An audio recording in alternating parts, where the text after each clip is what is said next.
जय जिनेन्द्र। णमो जिडाड़म। सर्वेभ्यो नमो नमः। नमः समय साराय स्वानुभूत्या चकासते चित्स्वभावाय भावाय सर्वभावांतरच्चिते। अभी पिछली कक्षा तक हमने 25 गाथा तक पूरा कर लिया था। अब हम लोग यहाँ 26वीं गाथा से चर्चा करेंगे। आज पिछली गाथाओं तक ये चर्चा चली थी कि ये बार बार समझा रहे थे पर समय और स्व समय के बारे में, और देह और आत्मा एक नहीं है, अलग अलग है। देह भी पर है, कर्म भी पर हैं, और शुद्ध जीव जो शुद्ध आत्मा वो अलग है। इस भेद विज्ञान का अनुभव बार बार करवा रहे थे।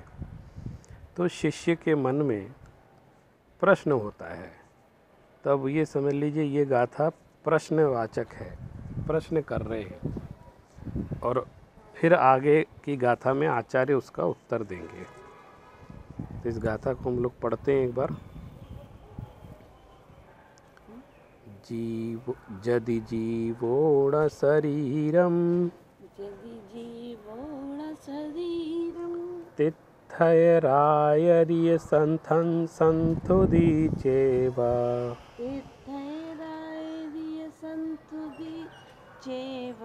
सव्वा विहवदिमिच्छा तेन दुआदाहवदि देहो।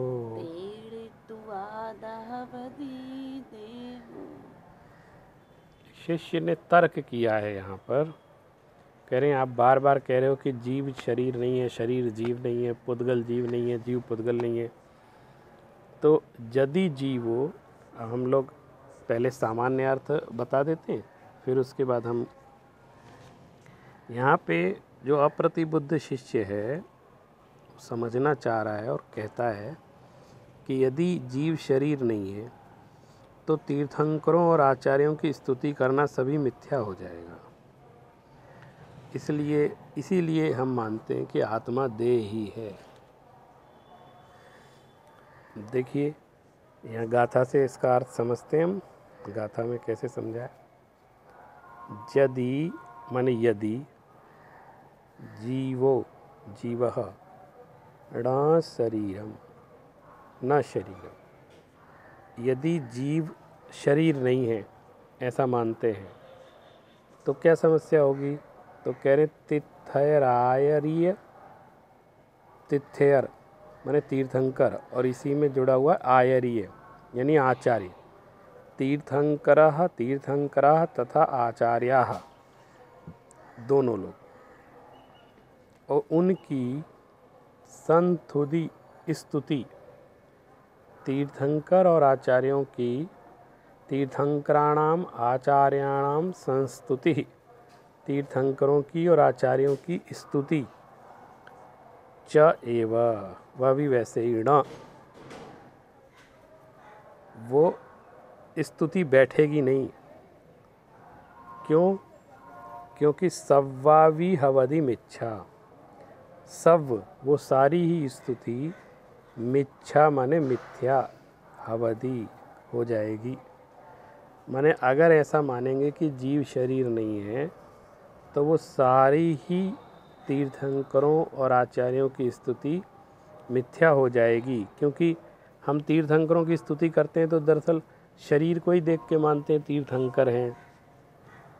वर्धमान कह के स्तुति कर रहे हैं, महावीर कह के, ऋषभ कह के स्तुति कर रहे हैं, आचार्यों का नाम लेके स्तुति करते हैं, समंत भद्र आचार्य, आचार्य कुंद। तो ये कौन है? शरीर ही तो है।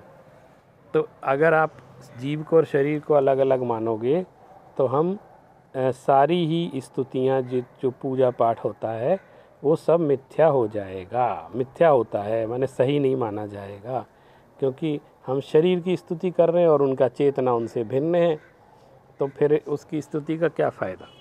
तो तेण तु अतः आदाहवदि देव, हम ऐसा मानते हैं कि आत्मा देह ही है। आत्मा और देह एक है, आत्मा और देह भिन्न भिन्न नहीं है।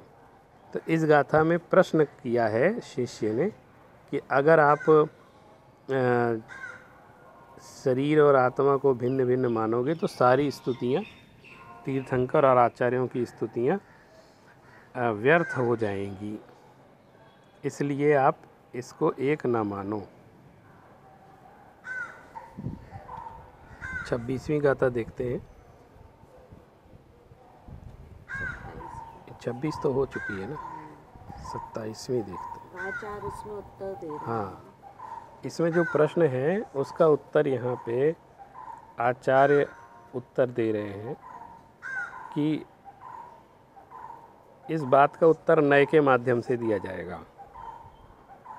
सबसे पहले गाथा को पढ़ते हैं। व्यवहारिणो भासदि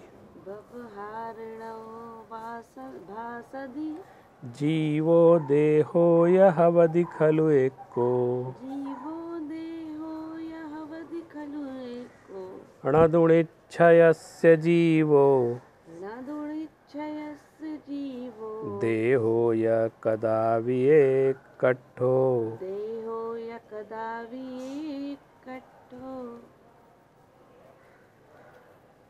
यहाँ आचार्य उसका उत्तर दे रहे हैं।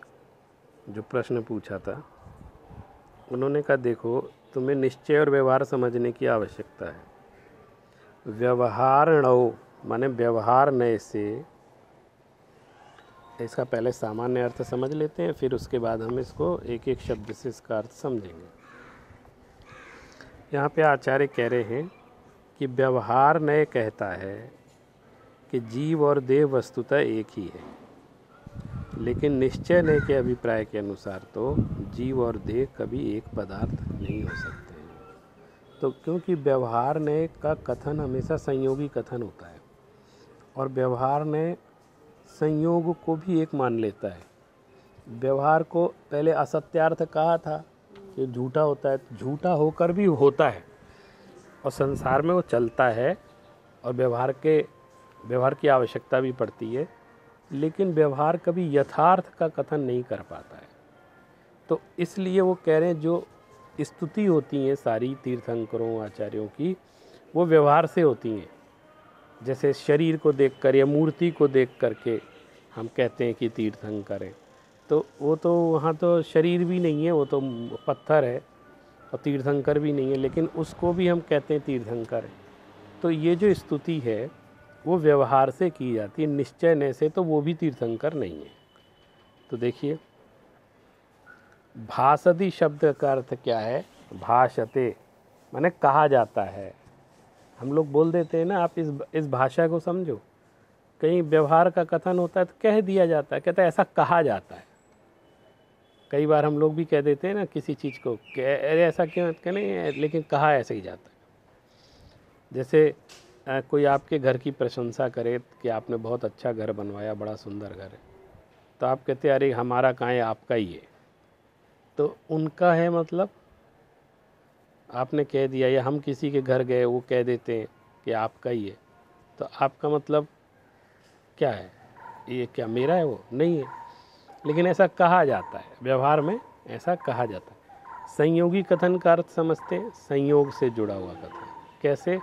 जैसे शरीर का आत्मा से संयोग है, शरीर आत्मा नहीं है, लेकिन ये भी सही है कि शरीर के साथ हमेशा आत्मा रहती है, अनादिकाल से रह रही है। जब तक वो सिद्धावस्था तक ना पहुंच जाए उसके पहले तक शरीर और आत्मा साथ संबंध उनका रहता है। तो इतना प्रगाढ़ संबंध भी है, आप उसको इनकार नहीं कर सकते। तो इसलिए ऐसा कहा जाता है कि शरीर और आत्मा एक ही है, ऐसा कह दिया जाता है। कहना व्यवहार से कहा जाता है, वास्तव में ऐसा होता नहीं है। एक संयोगी कथन का उदाहरण आपको दे देते हैं नए समझने के लिए, कि जैसे हम लोग कहते हैं कि घड़ा होता है घर में, मटका, तो पानी का घड़ा, तो ये कैसा कथन है? कथन होता है कि नहीं? अरे जब पानी के घड़े के बगल में रखा हुआ है, पानी का घड़ा उठा लाओ, पानी का घड़ा इधर खिसका दो, ऐसे बोलते हैं। तो ये क्या कथन है? संयोगी कथन है, व्यवहार का कथन है। लेकिन निश्चय नय से घड़ा किस चीज़ का है? मिट्टी का है, पानी का नहीं है। क्यों? क्योंकि वहाँ पर संयोग बदलते हैं तो नाम भी बदल जाता है। अगर आपने उसमें घी रखा है तो कहेंगे घी का घड़ा, अगर आपने अचार रखा है तो कहेंगे अचार का घड़ा, ऐसा बोलते हैं ना। तो संयोगी कथन है, व्यवहार से वैसा कहा जाता है, वास्तव में वैसा। तो वास्तव में निश्चय से तो घड़ा मिट्टी का है, व्यवहार से कहा जाता है कि पानी का है कि घी का है। उसी तरह से इस गाथा को समझेंगे। व्यवहारणो भासति, अब एक एक शब्द से इसका अर्थ समझते हैं। व्यवहारणो का क्या अर्थ है? व्यवहार नय से, व्यवहार से, ये नए समझना पड़ता है ना इसके लिए। भासति माने भाषते, कहा जाता है। जीवो देहश्च, यह भवति खलु एक को, देह और जीव, च लगाया तो और, देह और जीव, खलु एक, एक को भवति, खलु एक का भवति, कहते हैं कि ये दोनों एक होते हैं व्यवहार में से। न तो निश्चयश्च, लेकिन निश्चय से ऐसा नहीं कहते हैं। जीवो देहश्च कदाप्य का अर्थ हो, निश्चय न से जीव और देह कभी भी एक नहीं हो सकते, एक नहीं, एक कट्ठो।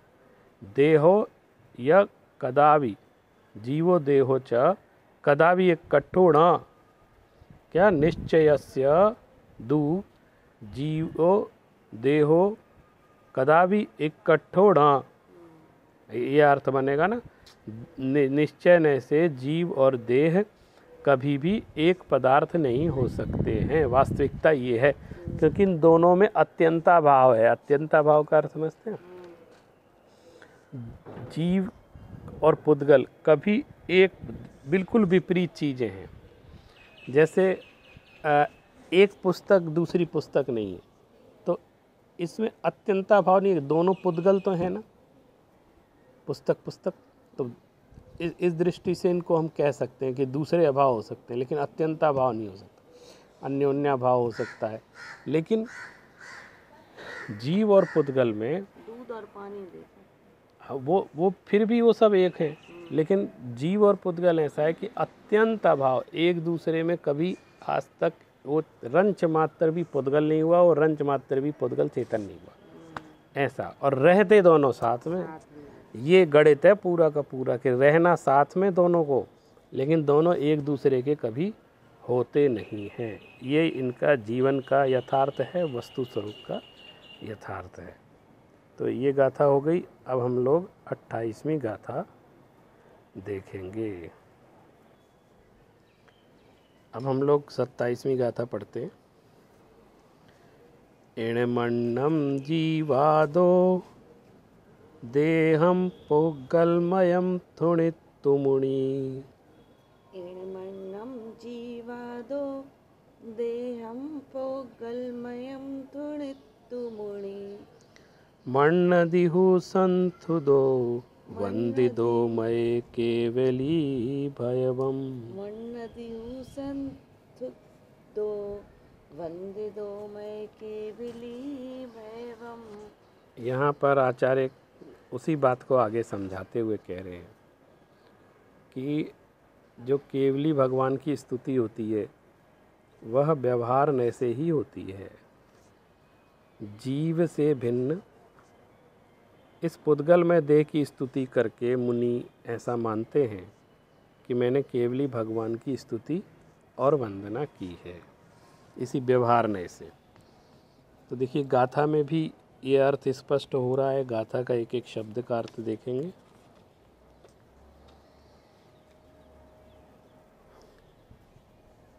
और देखिए खिसका लीजिए, एक मिनट। एणमण्णम जीवादो देहम पुग्गलमयम थुणित्तुमुनि, एणम अन्यम इदम अन्यत जीवादो देहम पुग्गलमयम थुणित्तुमुनि। तो जीवादो अन्नम यहाँ से लगाएंगे, जीव से भिन्न यहाँ से लगाएंगे ना, जीवादो माने जीवात, जीव से, अन्यम, इणमन्नम लिखा है ना, अन्नम, फिर जीव से भिन्न, अन्य माने जीव से अन्य, एणम देहम, यह देह, यह जो देह है यह जीव से भिन्न, जीव से भिन्न इस देह में कैसी है वो देह? पुद्गलमयम देहम, पुद्गलमय पुद्गलमय देह है। तो इस जीव से भिन्न इस पुद्गलमय देह में थुणित्तु, थुणित्तु माने स्तुति, स्तुति करके, त्वा प्रत्यय, स्तुत्वा, थुणित्तु स्तुति करके, मुनि मन्नदी, मुनि माने साधु लोग, मुनि लोग, मन्नदी माने मानते हैं, ऐसा मानते हैं कि मये, केवल, मये माने मेरे द्वारा, केवली भगवम, केवली भगवान की, संतुदु बंदिदो हु, मेरे द्वारा केवली भगवान की संस्तुति और वंदना की गई है। माने ऐसा मानते हैं कि मैंने केवली भगवान की स्तुति और वंदना की है। माने जीव से भिन्न जो ये पुद्गलमय देह है उसकी स्तुति करते हैं और ऐसा मानते हैं कि मैंने केवली भगवान की स्तुति और वंदना की है। ये इस गाथा का संक्षेप में अर्थ है। अब हम लोग इसके बाद 28वीं गाथा की तरफ चलते हैं। अच्छा 29वीं गाथा की तरफ, ये 28 हो गई। अब देखिए 29वीं गाथा उसी के परिप्रेक्ष्य में जो इसके पूर्व गाथा थी उसके परिप्रेक्ष्य में आगे बताते हैं। एक बार गाथा पढ़ लें। तमृच्छयेण जुज्जदि णा शरीर गुणा ही होन्ति केवलिनो, तमृच्छेण जुञ्जति इडा शरीर गुणा हि होन्ति केवलिनो, केवली गिणो थुड़दी जो सो तच्चम केवलिम थुणदी, केवली गुणे थुणदि जो तो सो तच्चम केवलिम थुणदि। देखिए यहाँ पर बड़े अच्छे से आचार्य इसका पिछली गाथा से जोड़ते हुए इस बात को, कि पिछले में बताया था कि वो उनके शरीर को स्तुति करते हैं, जैसे कहा था ना पुद्गलमय देह की स्तुति करके ऐसा मानते हैं कि हमने उनकी स्तुति कर ली है। तो यहाँ कह रहे हैं कि यह जो स्तुति हुई इसके पहले गाथा में जो बताई वह निश्चय की दृष्टि से उचित नहीं है, क्योंकि शरीर के जो गुण होते हैं, जैसे शरीर के और भी जो गुण धर्म हैं, शरीर काला है, सफ़ेद है, सुंदर है, कुरूप है, कुछ भी हो सकता है। तो हाँ उस अब शरीर के और भी गुण, स्पर्श रस गंध वर्ण आदि सब शरीर के ही गुण हैं पुद्गल के, तो वो गुण केवली भगवान के नहीं हो सकते। तो जो केवली भगवान के गुणों की स्तुति करता है वह परमार्थ से केवली भगवान की स्तुति करता है। जो गुणों की स्तुति करता है वही वास्तव में स्तुति है ना। तो शरीर की स्तुति स्तुति नहीं है, गुणों की स्तुति वास्तव में स्तुति है। तो यहाँ कह रहे हैं तम ऋक्षये न जुज्जति, निश्चय न से वह न युज्यति, शरीर गुणा ही होन्ति केवलिनो। अगर शरीर के गुण देखो, शरीर के गुण से करोगे तो शरीर के गुण केवलिनो न होन्ति, शरीर के गुण केवली के नहीं होते, केवली के गुण नहीं कहलाएंगे। तो तम जो पहले पूर्व गाथा में जो स्तुति की गई थी कि शरीर की स्तुति ही स्तुति है, तो तम निश्चय न जुज्जति, ये निश्चय न से ठीक नहीं है, वो लागू नहीं होगी। और केवली गुणों थुणति, केवली के गुण की स्तुति, जो केवली के गुणों की स्तुति है, जो केवली गुणों थुणति, केवली भगवान में जो गुण विद्यमान है, जैसे केवल ज्ञान उनका एक गुण है, तो उस केवल ज्ञान की आराधना करोगे तो केवली की आराधना कहलाएगी, है ना। उनमें अनंत ज्ञान, अनंत सुख, अनंत वीर सब हैं, और भी बहुत सारे गुण हैं। तो उनकी स्तुति केवली गुणों थुणदी, जो ऐसा करेगा सो तच्चम केवलिम थुणदी, वह जो ऐसा करता है वही वास्तव में केवलम थुणदी, वह भी वास्तव में तत्व से उनकी स्तुति करता है। किसकी? केवली करूँगा, तत्व से ना परमार्थ से, परमार्थ से वही केवली भगवान की स्तुति करता है। व्यवहार से जो शरीर आदि की स्तुति होती है वो परमार्थ की स्तुति नहीं मानी जा सकती। तो यहाँ पे आचार्य कुंद कुंद वास्तविक भक्ति का स्वरूप भी हमको समझा रहे हैं कि असली भक्ति किसको कहते हैं। अब देखिए 30वीं गाथा समझते हैं। अब देखिए हम 30वीं गाथा को समझते हैं, जो हमारी पूर्व में चर्चा हो चुकी है 29 गाथा तक। उसमें हमने देखा कि वो शरीर की स्तुति को स्तुति नहीं मानते, बल्कि जो गुणों की स्तुति है उसको ही वास्तविक स्तुति मानते हैं, और वास्तविक भक्ति उसको हम कहते हैं। तो हम कह सकते हैं आचार्य कुंद कुंद हमको वास्तविक भक्ति का स्वरूप भी यहाँ समझा रहे हैं। अक्सर ऐसा कहा जाता है कि आचार्य कुंद कुंद को समझना सरल नहीं है और अध्यात्म का ग्रंथ हमारे पढ़ने लायक नहीं है। अब आप देखो इतने ऐसे सरल सरल उदाहरण सीधे सीधे गाथाओं के माध्यम से आचार्य, मुझे लगता है जितनी सरलता से आचार्य कुंद कुंद ने समझाया है, शायद ही कोई इतनी सरलता से इतनी गहरी बात को समझा दे। उदाहरण देखिए, उदाहरण देके कह रहे हैं, ऐसे ही नहीं आपने कह दिया तो उसको नहीं मानेंगे, उदाहरण से मानेंगे। अब शरीर की स्तुति क्यों नहीं है, उदाहरण भी दे दिया। पहले कह दिया शरीर की स्तुति व्यवहार से होती है, फिर निश्चय से वो स्तुति नहीं है, क्योंकि केवली के गुणों की स्तुति उनके शरीर की स्तुति नहीं है। अब कह रहे हैं इसको तुम लोग मैं तो भक्ति में समझा रहा हूँ, दर्शन में समझा रहा हूँ, लेकिन तुमको व्यवहार में जो जीवन में उदाहरण घटित होते हैं उससे ये इन नियमों का पालन आप खुद भी करते हो, लेकिन इस क्षेत्र में इस चीज़ को नहीं समझ पाते। तो पढ़ते हैं 30वीं गाथा। णय रम्मि वन्निदे जहणवि रण्णो वन्नणा कदा होदी। णय रम्मि वन्निदे जहणवि रण्णो वन्नणा कदा होदी। देह गुणे थो वन्ते ण केवली गुणा थुदा होन्ति। देह गुणे थु वन्ते ण केवली गुणा थुदा होन्ति। कह रहे हैं णयरम्मि वर्णिदे जह, जिस प्रकार नगर का वर्णन करने पर नापी णवी रण्णो वर्णना कदा होदी, आपको राजा का वर्णन करना है कहीं के और आप नगर का वर्णन करो तो राजा का वर्णन मान लिया जाएगा? नहीं, क्योंकि आप किस चीज़ का वर्णन कर रहे हो? नगर का। यहाँ की सड़कें ऐसी हैं, यहाँ पेड़ हैं, यहाँ पे मकान हैं, यहाँ इतने इतने प्रसाद हैं, महल हैं, आप ऐसा वर्णन करते रहो तो राजा कैसा है, राजा का वर्णन थोड़ी हो जाएगा वो, नगर का होगा, नगर का वर्णन होगा। तो जैसे नगर का वर्णन करने पर णयरम्मि, देखो एक एक शब्द पे ही ध्यान देते हैं। णयरम्मि माने नगर में, नगर का वर्णन, नगरे वर्णिते, नगर में जो वर्णन किया।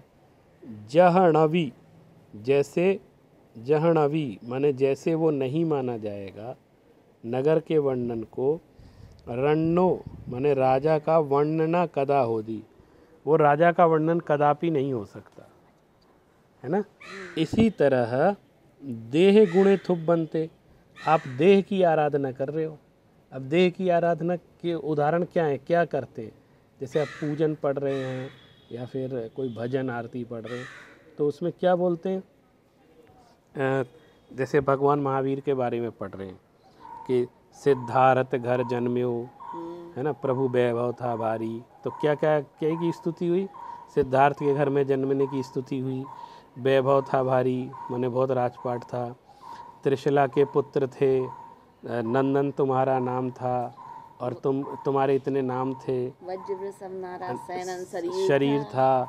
और इंद्र आए, इंद्रों ने तुम्हारी पूजा की, है ना। वो सची इंद्राणी आई तो सौधर्म इंद्र ने तुम्हारा अभिषेक किया।